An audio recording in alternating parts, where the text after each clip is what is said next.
उपासना समर्पण योग अध्याय 3 डे 124। विषय था अंतःकरण का परिष्कार प्रखर उपासना से ही संभव है। तो गुरुदेव ये कह रहे थे कि जो स्वार्थपरायण व्यक्ति होते हैं, जो अपने बारे में ही सिर्फ सोचते हैं, तो ऐसे लोगों को तो लोग भी नहीं पसंद करते हैं। और सामूहिक दुष्प्रवृत्तियों के लिए सामूहिक दंड व्यवस्था बनाई गई है। तो हमें स्वार्थी ना होकर जो समीपवर्ती क्षेत्रों में अपराध हो रहे हैं उसकी प्रति भी जिम्मेदारी लेनी चाहिए। समीपवर्ती क्षेत्र मतलब अपने घर के इर्द गिर्द, आसपास, ऑफिस में अगर हम वहाँ उपस्थित हैं और कोई आपराधिक घटना हो रही है या कुछ अनैतिक कार्य, अधार्मिक कार्य हो रहा है, तो मौन नहीं खड़े रहना है, मूक नहीं खड़े रहना है, कुछ एक्शन लेना ही है। थोड़ा सा विजडम का भी लेकिन प्रयोग करना है ना। उसके लिए अपने आत्मा से कनेक्ट करना है, अपने हायर कॉन्शियसनेस से कनेक्ट करें, उससे पूछें कि इस परिस्थिति में सबसे उचित हाईएस्ट लेवल पे मेरा क्या कर्म होना चाहिए और वो करवाओ मुझसे। तो वो आप कर्म ज़रूर करें, है ना। क्यों? क्योंकि हमारा कलेक्टिव लेवल पे भी कर्मास क्रिएट होते हैं जिसका हमको भुगतान करना पड़ता है। जैसा गुरुदेव इसमें कह रहे थे कल कि एक व्यक्ति दुष्कर्म करता है और बदनामी सारे परिवार और गांव की होती है। ऐसा होता है ना कि कोई एक गलत काम कर दे घर में तो पूरा कुल खानदान बदनाम हो जाता है, पूरा गांव बदनाम हो जाता है। तो इसलिए हमें ध्यान रखना चाहिए कि सभी ठीक से रहें, सभी अच्छे से रहें। यही बात प्रशंसनीय कार्य करने के संबंध में भी है। सत्कर्म करने वाला अपने वंश, परिवार, क्षेत्र, देश, युग सभी को प्रतिष्ठित करता है। यह सामूहिकता का उत्तरदायित्व जिन दिनों ठीक तरह निभाया जाता है, उन दिनों प्रकृति के अनुग्रह की वर्षा सभी पर होती है। और जब संकीर्ण स्वार्थपरता का बोलबाला होता है, तो दुष्प्रवृत्तियां पनपती हैं, वातावरण बिगड़ता है और दंड उनको भी भुगतना पड़ता है, जो प्रत्यक्षतः तो निर्दोष दिखाई पड़ते हैं, पर समूचे मानव समाज की दुष्प्रवृत्तियों को रोकने और सत्प्रवृत्तियों में संलग्न होने के प्रयास की जिम्मेदारी न निभाने से अनायास ही अपराधी वर्ग में सम्मिलित हो जाते हैं। जैसा कि गुरुदेव देखिए ये कह रहे हैं कि अगर मान लीजिए कोई एक व्यक्ति उसने दुष्कर्म किया तो उसकी बदनामी हो गई, है ना, और सारे उसकी वजह से सारे परिवार की बदनामी हो गई सारे। लेकिन इसका सत्प्रवृत्तियों से भी बिल्कुल संबंध है कि मान लीजिए कोई एक व्यक्ति है, वही सारे बहुत अच्छे काम कर रहा है, किसी घर से कोई व्यक्ति है वो बहुत अच्छे, तो उस व्यक्ति ने अपने पूरे कुल का नाम रोशन कर दिया, अपने पूरे गांव का नाम रोशन कर दिया। जो प्लेयर्स निकलते हैं ना गांव वगैरह से, बॉक्सर्स वगैरह या टेनिस प्लेयर या इस तरीके से छोटे जगह से, देखिए उनके गांव का पूरा वीडियोस वगैरह दिखाया जाता है कि ये देखिए ये इस गांव से बिलोंग करते हैं, इन्होंने बड़ी मेहनत की और तब आज इस जगह पे पहुंचे। तो कैसे वो गांव जो कहीं पिक्चर में ही नहीं था, कोई नाम भी नहीं जानता था उस क्षेत्र का, लेकिन चूंकि उसने अपनी मेहनत के बल पे अपना ही नाम रोशन नहीं किया और न अपने घर वालों का, अपने पूरे गांव का नाम रोशन कर दिया, अपने स्टेट का नाम रोशन कर दिया, फिर अपने देश का नाम रोशन कर दिया, ऐसे करके। तो गुरुदेव यहाँ यही कह रहे हैं कि अच्छे काम के संबंध में भी यही होता है कि वो अपने वंश, परिवार, क्षेत्र, देश, युग सभी को प्रतिष्ठित कर देता है। तो अगर हम सामूहिकता का उत्तरदायी ठीक तरीके से निभाएंगे तो प्रकृति का फिर अनुग्रह भी बरसता है। एक और बात है, ये सिर्फ इतना ही नहीं कि हमारी वाहवाही हुई कि चलो हाँ बहुत अच्छा बहुत अच्छा।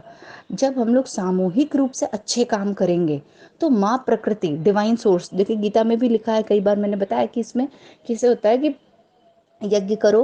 प्रजापति ब्रह्मा ने 3 लोगों को रचा, यज्ञ, देवी देवता और मनुष्य। मनुष्य को बोला तुम यज्ञ जीवन शैली, यज्ञ करना मतलब वो वाला यज्ञ तो करना ही है, उसके अलावा जीवन शैली यज्ञ होनी चाहिए। जीवन शैली यज्ञ होने का मतलब है परमार्थिक होनी चाहिए, देने वाला एटीट्यूड होना चाहिए। क्या क्या आप दे सकते हैं, अपना मन, बुद्धि, विवेक, श्रम, जो दे सकते हैं वो दे। अगर जीवन शैली यज्ञ है तो देवी देवता क्या होते हैं, प्रसन्न होते हैं और क्या देते हैं, अनुदान वरदान देते हैं, बारिश देते हैं, अन्न देते हैं, अच्छा वातावरण देते हैं, प्रॉस्पेरिटी देते हैं। यही लॉजिक यहाँ पे भी बता रहे हैं। अब जब अगर अपन सत प्रवृत्तियों में लग जाएंगे, कोई एक व्यक्ति लगा और उसने सबको लगाने का प्रयास किया, तो उसका सिर्फ यहाँ धरती पर ही प्रॉफिट नहीं होगा कि बस धरती पे उसको वाई वाई मिल रही है। ऊपर से देवी देवता से, ये तो तंत्र बना हुआ है माया का या ये प्रकृति का, उस तंत्र से भी अनुदान वरदान बरसेंगे, प्रॉस्पेरिटी बरसेगी। सतयुग वगैरह में लोग इतने शांति से कैसे रह लेते थे, रोग बीमारियां इतना कम कैसे होती थी? उसका कारण ये था कि maximum number of people are indulge in sattvic activities. अब जब सात्विक एक्टिविटीज में लगे हुए हैं लगे हुए हैं लगे हुए हैं, तो क्या जा रहा है, पूरा सूक्ष्म का फ्लो कैसा हो गया, सात्विक हो गया। पूरा वैचारिक स्तर कैसा हो गया, सूक्ष्म जगत में सात्विक हो गया। अब उस सात्विकता से जो अनुदान वरदान बरसेंगे वो सात्विक ही ना बरसेंगे, वो प्रॉस्पेरिटी वाले ही ना बरसेंगे। तो यहाँ गुरुदेव यही बोल रहे हैं कि ये जो संकीर्ण स्वार्थपरता हम लोग अपना लेते हैं और दुष्प्रवृत्तियां पनपती रहती है, वातावरण बिगड़ता रहता है, कुछ ध्यान नहीं देते हैं, उसका दंड सबको एक साथ लेना पड़ता है। अब दिखने में तो लग रहा है कि नहीं मैंने तो कुछ नहीं किया, मैं तो अपने घर में थी, अपना खाना बना रही थी, अपना बच्चा देख रही थी, अपना पति देख रही थी, अपनी नौकरी देख रही थी, अपने सास ससुर देख रही, वही हमारा छोटा सा जो संसार होता है, हम अपने संसार में व्यस्त थे, हमने थोड़ी अपराध किया है। हाँ वो तो बलात्कारियों ने किया है, वो जो बाहर घूम रहे थे वो गंदे हैं वो लोग, वो जो नॉनवेज खा रहे थे, जो सिगरेट पी रहे थे, जो चोरी डकैती बदमाशी कर रहे थे, जो भ्रष्टाचार कर रहे थे, हमने थोड़ी किया। हम दिखाई तो नहीं पड़ रहा है, तो गुरुदेव ने ये लिखा है प्रत्यक्षता तो निर्दोष दिखाई पड़ रहा है, मतलब अगर आप डायरेक्टली देखें तो लग रहा है कि नहीं नहीं ये तो बड़ी सीधी सी है, इसने तो कुछ भी नहीं किया। लेकिन ये समूचे मानव समाज की दुष्प्रवृत्तियों को रोकने और सत्प्रवृत्तियों को संलग्न, दुष्प्रवृत्तियों को हमको रोकना चाहिए था और सत्प्रवृत्तियों में संलग्न करने का प्रयास करना चाहिए था। इसका अर्थ ये नहीं कि पर्टिकुलर उसी व्यक्ति को तक हमारी अप्रोच होती जिसने पाप किया है, पर हमारा इंटेंशन समझिएगा इस चीज़ को, ये बहुत इंपॉर्टेंट है कि मान लेते हैं किसी ने रेप किया, तो निश्चित ही हमें तो पता नहीं होगा किसने किया, कौन है वो लोग, हमारा उसमें अप्रोच भी नहीं होगा।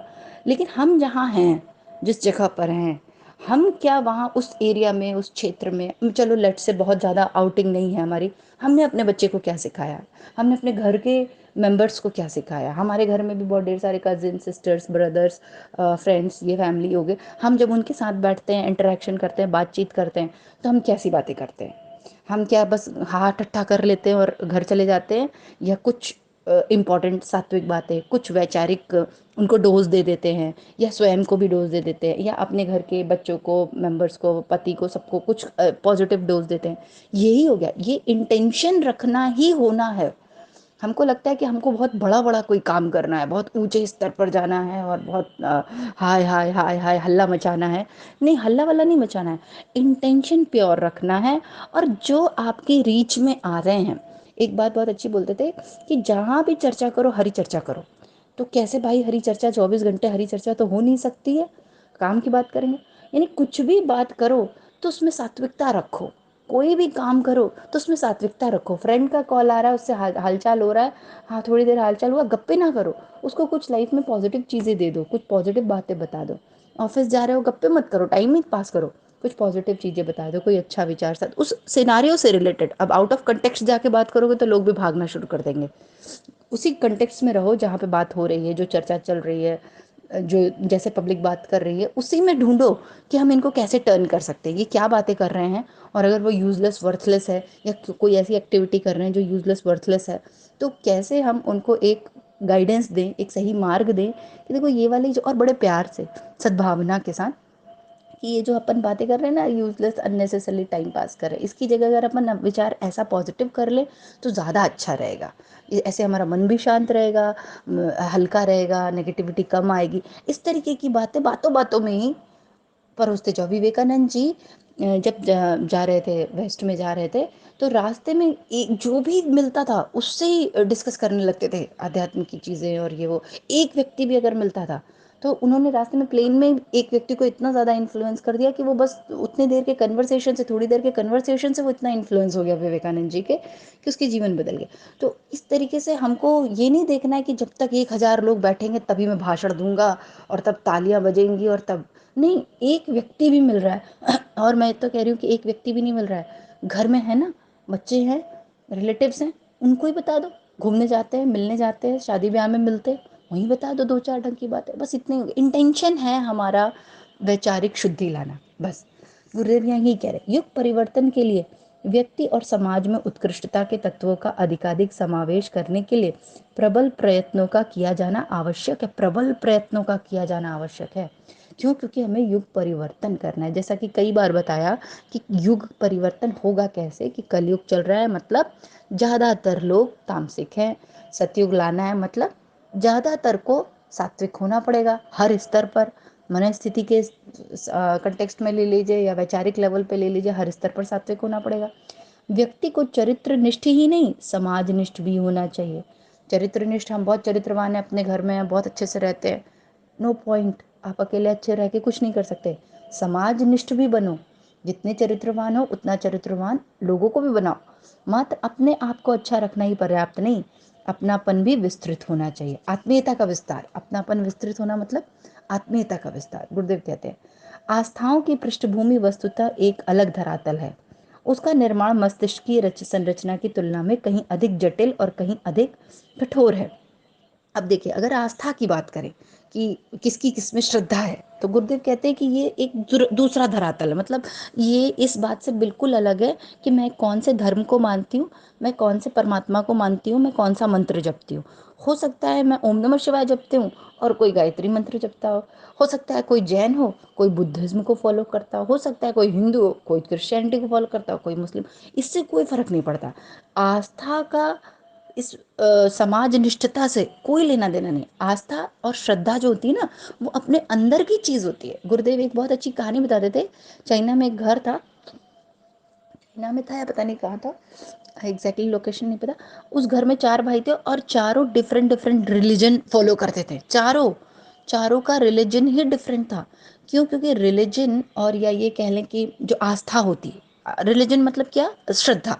तो हो सकता है मेरी श्रद्धा किसी में हो, आपकी श्रद्धा किसी में हो, किसी की श्रद्धा किसी और में हो। तो श्रद्धा को तो जबरदस्ती सर पे गन रख के नहीं रख कराया जा सकता ना, कि चलो इसको मानो, नहीं ना। वो तो अंतःकरण से निकलता है ना, स्वयं से। श्रद्धा का अर्थ ही यही है कि जहाँ हमारा विश्वास टिक जाए।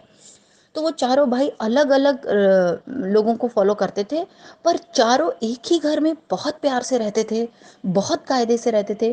क्यों? क्योंकि जितने भी ये आस्था वाली चीज़ें होती हैं, श्रद्धा वाली चीज़ें होती हैं, या जो धर्म जिसको हम कह लें, या ये जो मस्तिष्क की संरचना है, सबका अलग अलग है, सबकी जटिलता अलग अलग है।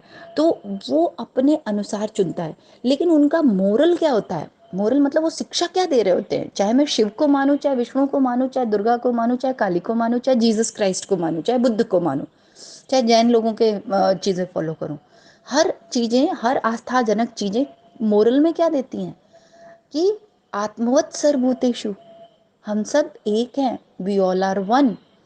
किसी की आत्मा को कष्ट मत पहुंचाओ, समाजनिष्ठ रहो, आत्मीयता का विस्तार करो।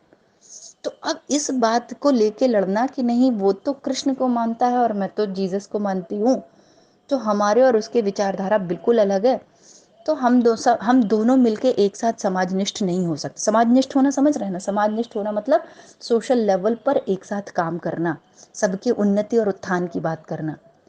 ठीक है? जो क्रिश्चियनिटी फॉलो करता है वो अपनी क्रिश्चियनिटी के तत्व लोगों में सर्कुलेट कर सकता है, अच्छी चीज़ों को, पॉजिटिव चीज़ों को। जो गायत्री को फॉलो कर रहा है वो गायत्री को बता सकता है। ठीक है? इसका अर्थ सिर्फ इतना है कि जो भी सात्विक है, जो भी आत्मीयता बढ़ाए, जो प्रेम बढ़ाए, जो धर्म का स्थापना करे, जो सत्व बढ़ाए, जो आनंद लाए, शांति लाए, हर वो चीज़ अच्छी ही है, उसको डिस्ट्रीब्यूट करना चाहिए, इसमें लड़ाई नहीं करनी चाहिए। तो गुरुदेव यहाँ यही बता रहे हैं, आस्थाओं की पृष्ठभूमि वस्तुतः एक अलग धरातल है।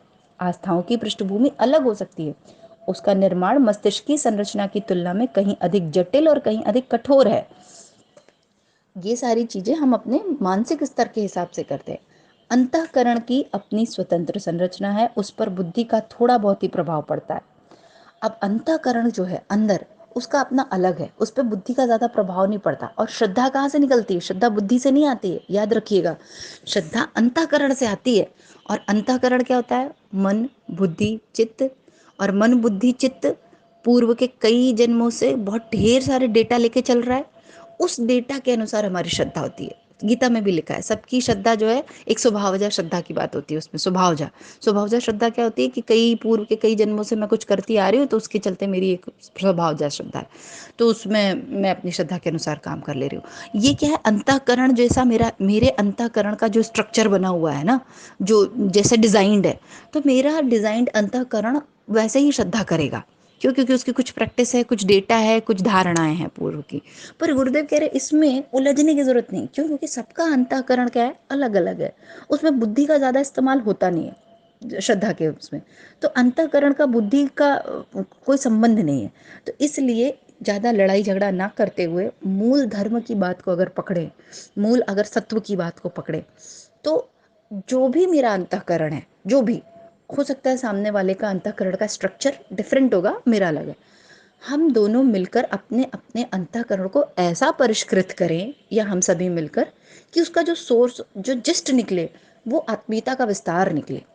अगर अंतःकरण ऐसी आपको प्रेरणा दे रहा है कि नहीं इसको मार दो, इसको काट दो, ये तो जिसमें मेरी श्रद्धा है ये उसको नहीं मानता, जैसे मान लो कोई है जो गुरुदेव को नहीं मानता, तो हम उसको मार देंगे क्या?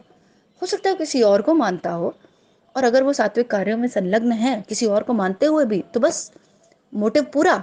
कोई फिर जरूरत नहीं है कि, मतलब ये कंपलसरी नहीं है कि वो गुरुदेव को ही माने। अगर वो किसी को भी मानता है और आत्मीयता का विस्तार करता है, सात्विक जीवन शैली फॉलो करता है, समाजनिष्ठ है, बस काम खत्म। यही हमारा मोटिव है, सबका यही मोटिव होना चाहिए। मोटिव लड़ाई झगड़ा नहीं है, मोटिव इंडिविजुअलिज्म नहीं है।